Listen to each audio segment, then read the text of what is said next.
Ini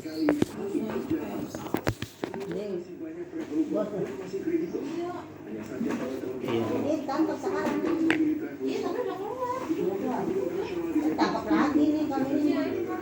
Orang kan katanya orang lama. Nah, berarti yang itu lagi kan? Iya, rombong-rombongan itu ya. Dikasih dari sipis 2016. Lah 2016. Saya aja kerja 2017. Umroh tuh dijanjin murah tuh. Iya itu. Tapi duitnya dipakai sama atasan kagak masuk. Ada namanya sumbangan. Kapalnya doang yang ini ya. Kamarnya udah kagak urusin. Orang di sana makan apa? Kalau orang bawa duit, kalau kagak nggak bisa balik di sana aja. Maksudnya juga kagak berangkat juga, Nek.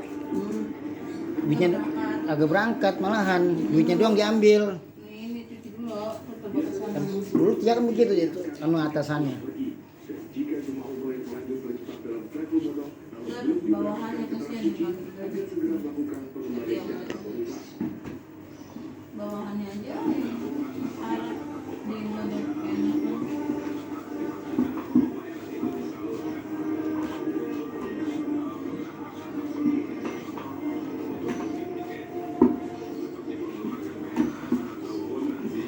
Biasa orang cari duit, bumbung di hidup.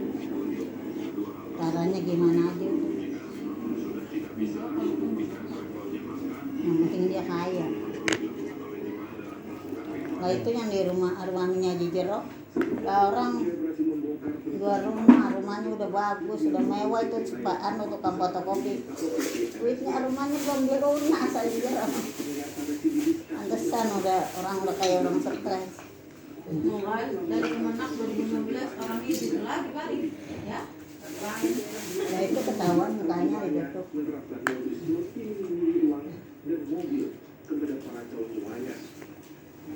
Ya 30 kali ada berapa ratus.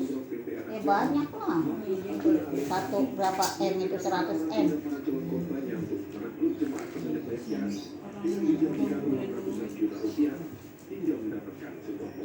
Wah, balik mobil.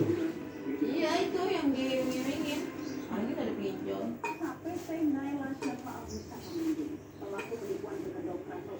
Tapi mau dijajan kan? Iya.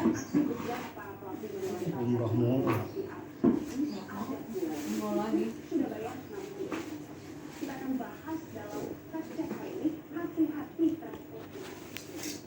Kita akan review terlebih dahulu sedikit kasusnya penipuan travel umroh PT Naila Syafaat Wisata Mandiri ini pemirsa. Jadi